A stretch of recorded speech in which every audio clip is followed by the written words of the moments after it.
I met him by accident, or at least that's what I told myself. I was in Tokyo on a postgraduate language immersion grant. The university kept me busy, but not fed, not housed, not fully alive. I needed rent money, so I took on private tutoring. French, mostly. That's how I ended up on the 11th floor of a crumbling apartment block that smelled faintly of rust and rain, sitting across from a man with a soft voice and deep, shark-like eyes. He said he wanted to learn French poetry. I just wanted to pay my bills. His apartment was almost bare.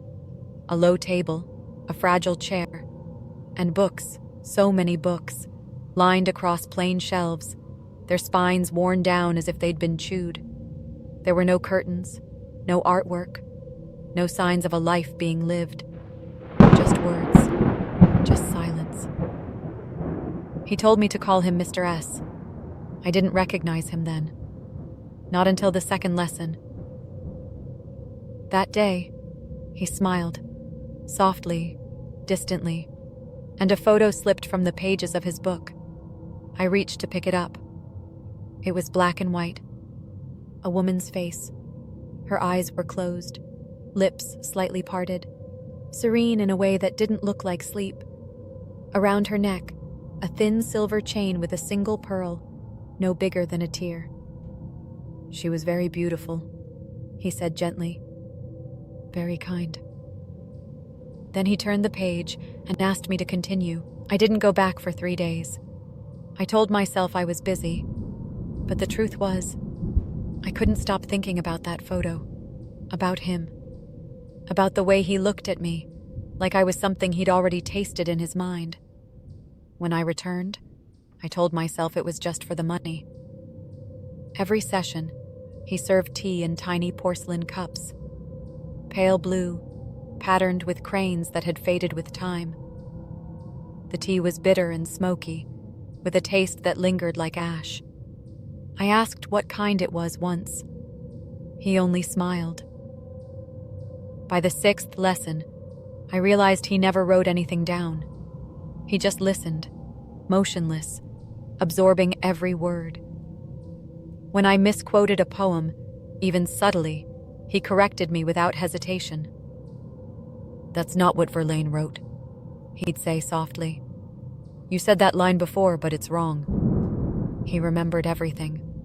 How I tucked my hair behind my left ear on the first day, that my left shoe squeaked when I shifted. Details I didn't even remember myself. Still listening? Good. Hit subscribe now, and tell us in the comments where you're listening from. That night, I searched his name.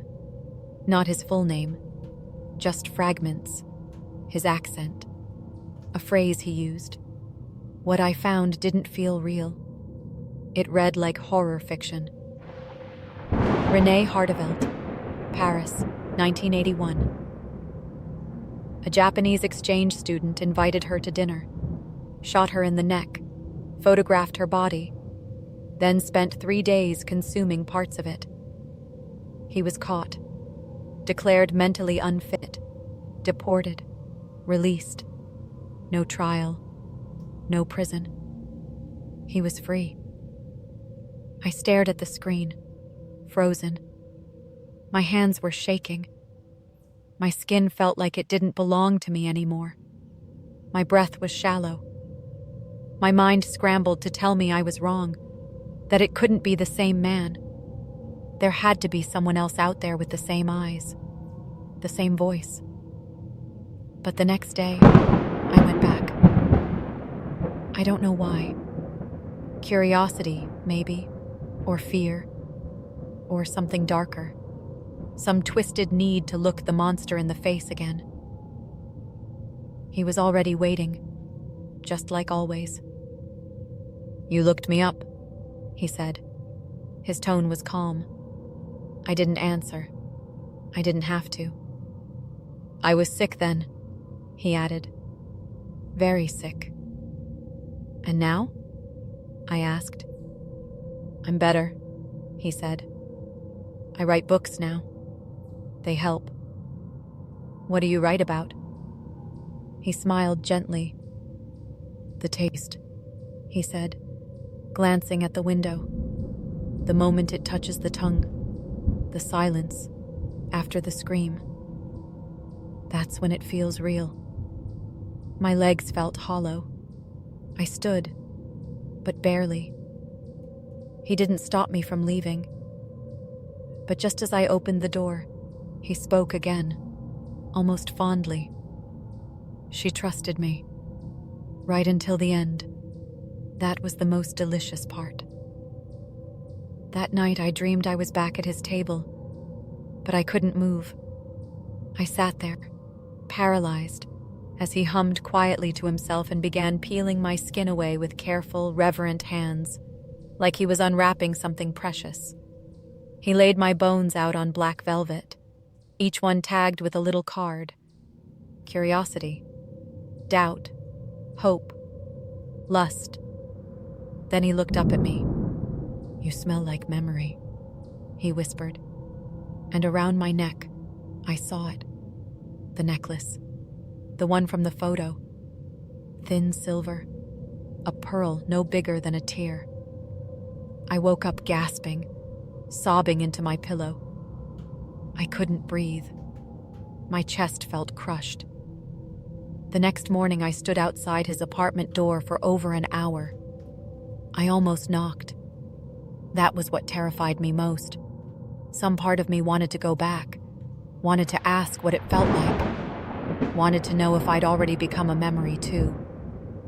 That's when I knew I had to disappear.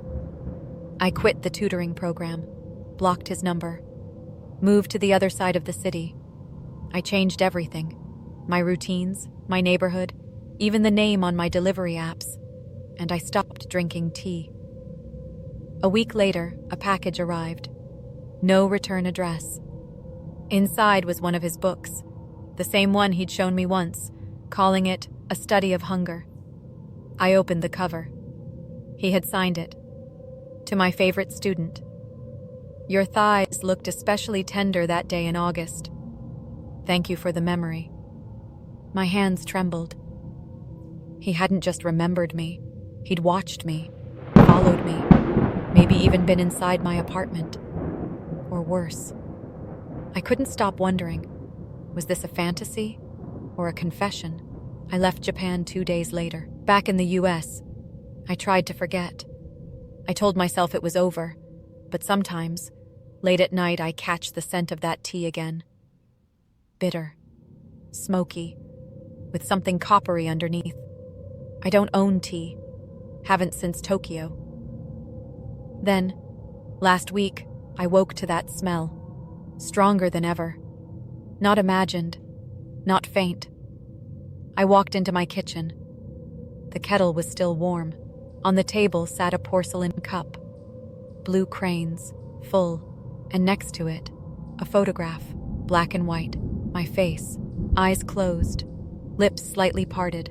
Around my neck, the necklace, thin silver, a single pearl.